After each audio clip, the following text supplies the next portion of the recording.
ఈరోజు విలువైన బహుమతి అనే చిన్న కథ ద్వారా ఆ బహుమతి ఏంటో తెలుసుకుందాం. ఒక ఆయన చెప్తున్నారన్నమాట. ఒక ఆయన, ఈరోజు నా పుట్టినరోజు, అతిథుల్ని స్వాగతించడంలో నా భార్య పిల్లలు నిమగ్నమై ఉన్నారు. నా స్నేహితులు కొంతమంది బంధువులు వారి కుటుంబాలతో వచ్చారు. టేబుల్ని అలంకరించారు. రంగురంగుల బెలూన్లు చూసి పిల్లలు ఆనందంగా ఉల్లాసంగా ఉన్నారు. చుట్టూ రంగుల బహుమతుల ప్యాకెట్లు ఉన్నాయి.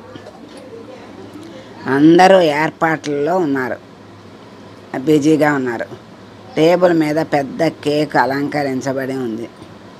నేను మాత్రం చాలా సంవత్సరాల వెనక్కి వెళ్ళి కేవలం 12-13 సంవత్సరాల వయస్సులో ఉన్నప్పటి నా జ్ఞాపకాల్లో మునిగిపోయాను. ఆయనకి 13 సంవత్సరాలు అన్నమాట. నగరంలోని ఓ చెట్టు కింద కూర్చుని దారిని వెళ్ళే వారి దగ్గర డబ్బులు అడుక్కుంటూ ఉండేవాడు ఈయన. సాయంత్రం అయ్యేసరికి మరి ఆయనకి అమ్మకి తిండి పెట్టడానికి సరిపడా డబ్బులు వచ్చాయి. ఒకరోజు నగరానికి కొత్తగా వచ్చినట్లు అనిపించిన ఒక పెద్ద మనిషి అటు నుంచి వెళ్తూ ఉండటం ఈయన గమనించాడు. అతను తన కార్యాలయానికి కాలినడకన వెళ్ళేవాడు. నేను అతని వైపు పరిగెత్తితే ముకుళిత హస్తాలతో పలకరించాను. భిక్ష అడగటానికి నా చేతులు చాచాను. పెద్ద మనిషిలా అనిపించటం వల్ల కొంత ఎక్కువ డబ్బు ఇస్తాడని ఆశించాను. కనీసం 20 రూపాయలైనా ఇస్తాడనుకున్నాను. కానీ అలా జరగలేదు. అందుకు భిన్నంగా నేను అడుక్కోవడానికి చేతులు చాచటం ఆయనకి అసలు నచ్చలేదని అతని భావ వ్యక్తీకరణ ద్వారా స్పష్టమైంది. అయినా నా అరచేతిలో 5 రూపాయల నాణ్యం వేశాడు.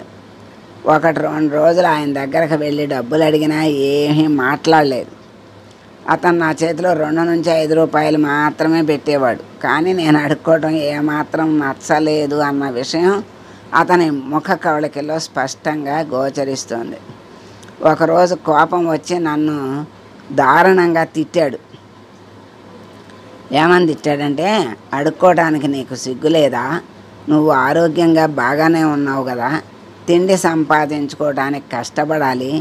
నీలాగా అందరూ అడుక్కోవడం మొదలెడితే దేశంలో ఎవరూ సంపాదించరు. మన దేశంలోని బిచ్చగాళ్ళందరూ పనిచేస్తే అప్పుడు మన ఆర్థిక వ్యవస్థ చాలా వేగంగా అభివృద్ధి చెందుతుంది అన్నాడు. ఆ పెద్ద మనిషి మొహంలోని కోపాన్ని పసిగట్టి నేను నిశ్శబ్దంగా తల వంచుకొని వెనక్కి అతను ఉండే చెట్టు దగ్గరికి వచ్చేసాడు. ఇప్పుడు ఇంకా అతను నాకు డబ్బు ఇవ్వడం మానేశాడు. నేను కూడా అతని వద్దకు పరిగెత్తడం మానేశాను. నేను చెట్టు నీళ్ళలో కూర్చునుంటే ఆ పెద్ద మనిషి కూడా నా వైపు చూస్తూ వేగంగా వెళ్ళిపోయేవాడు. ఒకరోజు ఆయనే స్వయంగా నా దగ్గరకు వచ్చి నా పక్కన కూర్చుని నా యోగక్షేమాలు అడిగి తెలుసుకున్నాడు. మంచి మూడ్లో ఉండటం వల్ల 20-50 ఇస్తాడేమో అనుకున్నాను. కానీ లేదు. బదులుగా ఒక ప్యాకెట్ ఇచ్చి, ఈరోజు నేను నీ కోసం ఒక బహుమతి తెచ్చాను అన్నాడు. నేను ప్యాకెట్ తెరిచి చూశాను. అది బరువు చూసుకునే యంత్రం. ఇక నుండి నువ్వు అడుక్కోవలసిన అవసరం లేదు. చాప వేసి ఈ యంత్రాన్ని ముందు పెట్టుకుని కూర్చో. జనం వచ్చి వాళ్లే బరువు చూసుకుని 5 రూపాయలు ఇస్తారు. దీనితో నువ్వు భిక్ష కోసం ఎవరి ముందో చేతులు చాచాల్సిన అవసరం ఉండదు. నీ కష్టార్జితంతోనే ఆహారం సంపాదించుకుంటావు అని వెళ్తూ చిరునవ్వుతో నా చెంప మీద మెత్తగా తట్టాడు. నా కళ్ళల్లో నీళ్లు తిరిగినాయి. ఇవన్నీ ఆయనకి స్మృతులు గుర్తొస్తున్నాయి, జరిగిపోయినాయి. ఇప్పుడు ఆ పెద్ద మనిషి రోజు నా దగ్గరకు రావటం మొదలుపెట్టాడు. నేను ఎలా ఉన్నాను, రోజుకి ఎంత డబ్బు సంపాదిస్తున్నాను, ఇలా అన్నీ అడిగేవాడు. డబ్బు పొదుపు చేసుకో, నీ పెళ్ళికి ఉపయోగపడుతుంది అంటూ నవ్వుతూ చమత్కరించేవాడు. మెల్లగా డబ్బు ఆదా చేయటం మొదలెట్టాడు. ఆ పొదుపు చేసిన డబ్బుతో టీ దుకాణం తెరిచాడు. అతని వ్యాపారం పెరిగింది. గౌరవప్రదమైన జీవితం గడపటం ప్రారంభించాడు. ఈరోజు నాకు కావలసినవన్నీ నా వద్ద ఉన్నాయి. సంతోషకరమైన కుటుంబం, చాలా డబ్బు, కారు, మంచి స్నేహితులు, ఇలా ప్రతిదీ దేనికి లోటు లేదు. అయితే ఆ పెద్ద మనిషి ఇప్పుడు ఎక్కడున్నాడో తెలియదు, కానీ నెల రోజుల్లోనే వేరే ఊరికి బదిలీ అయిపోయాడని మాత్రం తెలుసు.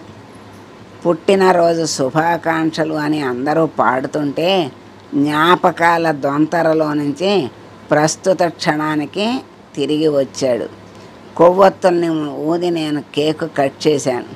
అందరూ బహుమతులు ఇచ్చారు. కానీ నా జీవితాన్ని మార్చివేసిన ఆ విలువైన బహుమతిని నేను గుర్తు చేసుకుంటున్నాను అనుకుంటున్నాడు. ఆ బహుమతి నన్ను ఈరోజు నేను ఉన్న ఈ స్థితికి తీసుకొచ్చింది. ఆ పెద్ద మనిషి ఎక్కడ ఉన్నాడో తెలియదు, కానీ ఎక్కడ ఉన్న వందలాది మందికి మార్గనిర్దేశనం చేస్తూ అందరికీ కొత్త దారి చూపుతాడనే నమ్మకం నాకుంది. నా చుట్టుపక్కల వాళ్ళందరినీ చూస్తూ నేను నవ్వుతుంటే ఆయన్ను గుర్తు చేసుకొని నా కళ్ళు నాకు చెమర్చాయి అని చెప్తున్నాడు ఆయన. మరి అంతకు ముందు జీవితం ఏమిటి? అడుక్కు తినే జీవితం. దాని నుండి ఆయన ఒక బహుమతిగా బరువు చూసుకునే యంత్రాన్ని ఇచ్చి, దీంతో సంపాదించుకుని బ్రతుకు,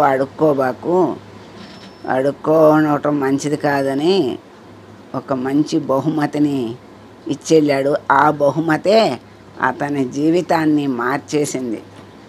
మరి మర్చిపోలేక గుర్తు చేసుకుని ఆనందపడుతున్నాడు అన్నమాట. అది విలువైన బహుమతి అంటే అది అన్నమాట. చక్కని కథ.